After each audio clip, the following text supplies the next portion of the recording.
Going solo, the lone wolf. There are plenty of benefits with riding alone. Where and how you ride is totally up to you. No peer pressure. Stop for as long as you like. Go exploring.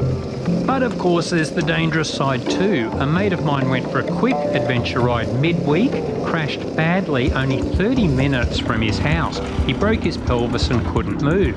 No water, no food, no phone reception in this valley. No one knew he was riding. After 3 days, someone finally rode down this obscure dirt road and saw him. The doctors say he would have probably died in the next 20 hours. Then another local rider ran off the side of the mountain and his body wasn't found until 6 weeks later. This is only 15 minutes from the city limits. Seriously nasty stuff. So what can we do to make solo rides safer and less stressful? The most obvious tip, if it's remote riding, be like a pilot, lodge a flight plan. Tell someone where you are going, when you expect to be back. If you deviate from the plan, text them to let them know. And of course it's best to start early and finish early. Next, stay within your comfort zone. Prevention is better than cure. Our resident paramedic, the Vanilla Gorilla, says ride well within your limits when alone and then ride hard when you have riding buddies to get your bleeding carcass to the hospital. Your bike, keep it well maintained. Research the known issues about your model. Ride something you can lift by yourself. And look, if you're new to adventure riding, start on a bike that is smaller and lower powered. This should all be self-explanatory.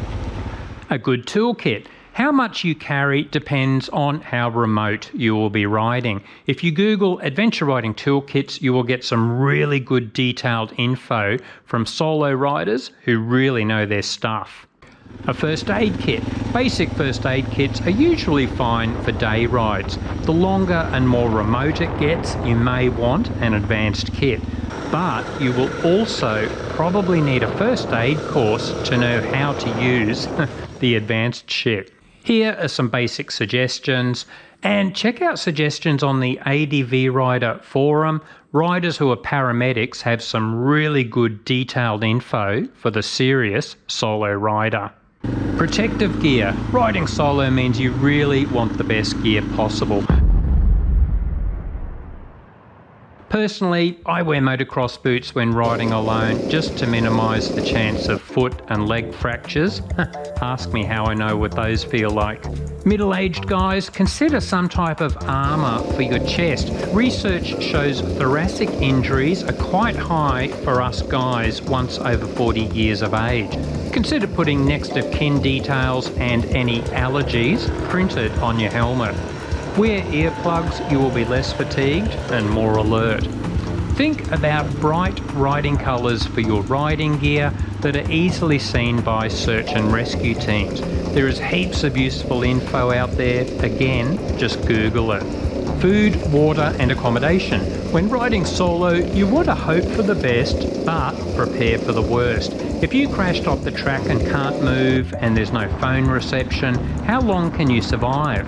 Always carry a decent amount of water and maybe some energy bars too. How bad could the weather potentially get? A space blanket can keep you warm and keep the rain off you. And if it could potentially get really cold, consider thermal underwear rolled up inside your gear. Think about water purification tablets and insect repellent in your first aid kit. Electronics to the rescue. Thankfully, there are all sorts of stuff out there to prevent us being stranded for days without help. Your cell phone. Pick a decent phone and a plan with the widest possible coverage. Install GPS and tracker apps so that someone can see where you are as long as there is phone coverage. Also have a dedicated GPS unit on your bike. Just use the phone as a backup GPS. If you are getting really remote, check out personal locator beacons and emergency transmitters like EPIRB and SPOT. You can get satellite communicators for communication anywhere on the planet. Remember, keep that device accessible. For example, if you can only move one arm after a bad accident, you might not be able to get your backpack off and rummage through to find your device. Make sure you keep your devices charged via a USB outlet on your bike. This is a huge area with electronics. Just do your research. Riding tips when stuck. Carry a tow rope. Consider a pulley system or mini winch to drag your bike out of a mud hole or back up onto the road. Can't get traction? Drop your rear tyre pressure down very low for a big footprint and heaps of traction. See our training vid on the Enduro channel, Riding Tips when stuck. Have you got extra tips? Let us know and we'll add them to the list. It can be a real downer looking through this sort of stuff because adventure riding is meant to be about fun and chilling out. But remember, a lot of this stuff assumes you'll be on multi-day rides in very remote areas. So just pick and choose the stuff that could work for your situation. It really makes sense to hope for the best, but prepare for the worst.